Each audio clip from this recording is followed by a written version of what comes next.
Ladies and gentlemen, I am at Spread Time with Grenades and Goblins, and this is Pass or Play. Every month on G&G, I play PlayStation Plus's latest offerings and let you know if they are worth the download on your PS4 console.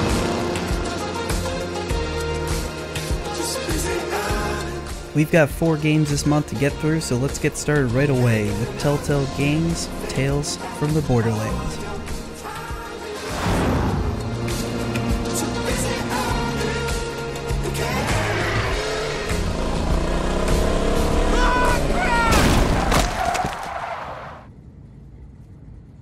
Holy freaking crap, what was that? What do we even... Oh, what do we even hit?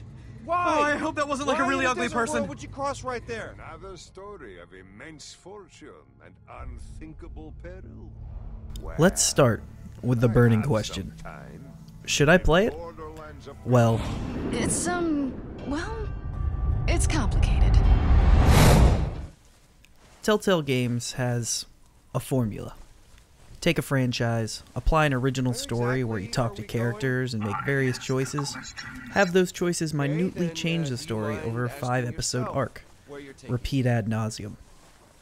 In 2012, Telltale Games took the world by storm with The Walking Dead. Since then, Telltale has been pumping out games in Game of Thrones, Batman, Minecraft, The Wolf Among Us, and everything in between. And while the formula that has gotten this far is tried and true, it's grown stale with age. The game engine is aging, and it shows in places, and loading sometimes chugs. Tales from the Borderlands has a trick up its sleeve, however. It's funny. Very funny, actually. And even though you'll get some added enjoyment if you're invested in the Borderlands franchise, it's not necessary. The humor actually transcends the source material while incorporating what made it great in the first place. You'll play as Reese, a Hyperion Corporation employee who's down on his luck, and Fiona, a con man, woman. It's unclear why, but they're captives of a masked man who demands their story. Considering this game is pretty much all story, I'll stop here out of fear of spoiling any good plot points. What I will say about Tales of the Borderlands is that despite its old formula, some lackluster action sequences, and aging game engine, it finds a way to come out on the other side as a quality title to add to your PS4's library. It manages to be funny in a games industry that often falls back on ponage and other eye-rolling tropes while still maintaining and incorporating Borderlands' own unique style of in-your-face comedy. Because of all of this, I believe Tales of the Borderlands is worth the download, and you should play it.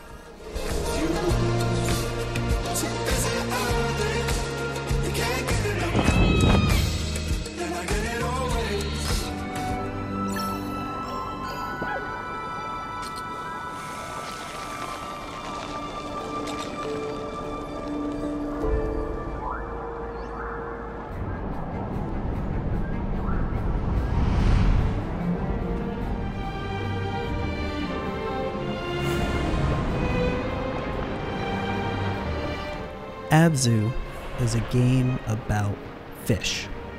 Wait, that's not right. ABZU is a game about swimming. No, that's not it either. ABZU isn't a game. Now we're getting closer. Oh, I've got it. ABZU is the sum of its parts and more. The brainchild, or perhaps more fittingly, art child, of director Matt Nava of Journey fame, ABZU is a game about exploration. Take control of your diver and swim. It's as simple as that. There's very mild puzzle solving, and a very threatening shark that thankfully doesn't seem interested in you, but other than that, ABZU is all about, and you'll have to pardon my phrasing, the journey. ABZU is a beautiful game, to put it brutishly. Soft, and somehow still bright color palettes are ever changing from zone to zone, keeping you interested in the environment. Progression is based upon meditation statues, a place where you can use your joystick to steer the camera to different fish and underwater creatures. There are some collectibles, of which are attached to trophies, but don't sweat it. You can use the same meditation statues to fast travel to where you've already been. Truth be told, I've had a rough few weeks. Work's been hectic, and life's been throwing me curveball after curveball. My time spent with ABZU helped me forget some of that. It sounds odd, but there's something extremely cathartic about playing ABZU. It's emotional, happy, lonely, frantic, calm. ABZU paints broad strokes from area to area and does so masterfully. Some might argue that ABZU isn't actually a game, and on some days I might agree with them. But today, I'm suggesting to you that you play ABZU. If not a game, it's an experience, and one worth having at that.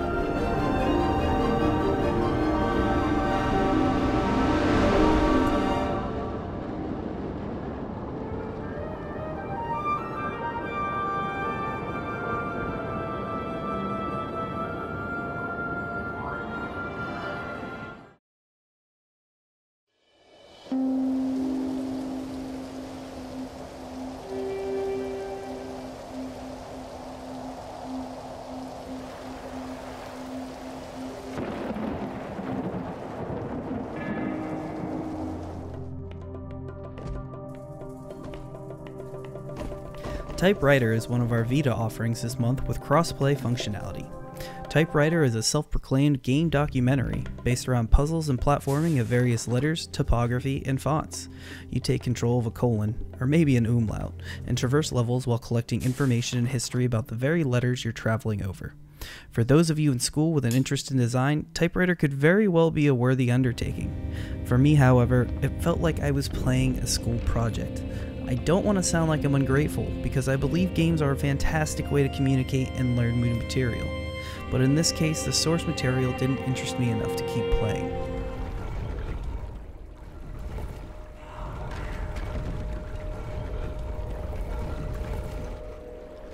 To talk strictly from a game perspective, the platforming and puzzle mechanics are quite good, and levels are timed and recorded on leaderboards to further gamify the project.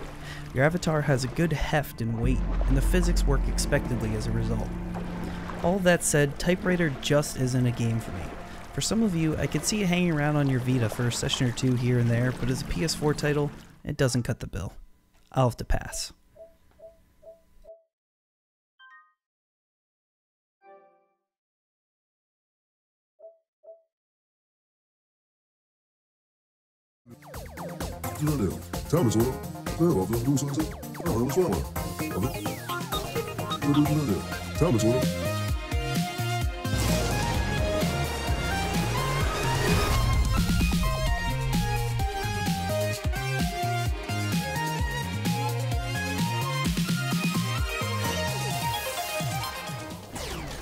Do you like lasers, roguelike games, bullet hells, disco? Then Laser Disco Defenders could be just for you. Laser Disco Defenders is a roguelike bullet hell, and it's pretty groovy to boot. Pick between 4 characters who vary in HP and movement speed and disco off against the evil Lord Monotone. Use your lasers to defeat Lord Monotone and his minions, but beware. Every shot you take bounces off the walls in each level. This creates an interesting game mechanic. Do you selectively shoot to save yourself and take a risk at being hit by the enemy? Or do you hold down the trigger and think about the consequences when you're looking at the game over screen? My initial thought while playing Laser Disco Defenders, I'll admit, was disappointment. I wish the soundtrack was a little better for a game that touts disco in the title, but it's all run-of-the-mill background noise. Beyond that, I thought it was an incredibly shallow and dull twin-stick shooter. Story mode, if you can call it that, is a bit light. The voice acting in the cutscenes, which are only unlocked in an extras menu, is grating and poorly done. The story itself is only a vehicle for the premise of the game.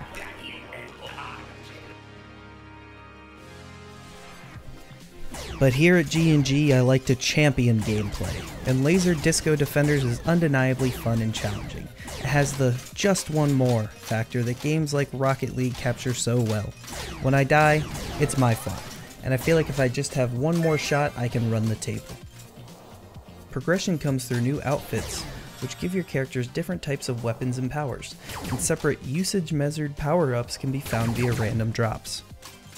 I didn't get very deep into Laser Disco Defenders. I'm actually kind of trash at the game itself, but I feel obligated to get better and see what more endgame levels look like. If you have a Vita, you should absolutely play Laser Disco Defenders, as it's perfect for a quick 5 to 30 minute toilet gaming session. It's almost too fun in spite of itself, and I was on the fence about recommending it on PS4, but when it comes down to it, I gotta go with my gut. You should play Laser Disco Defenders.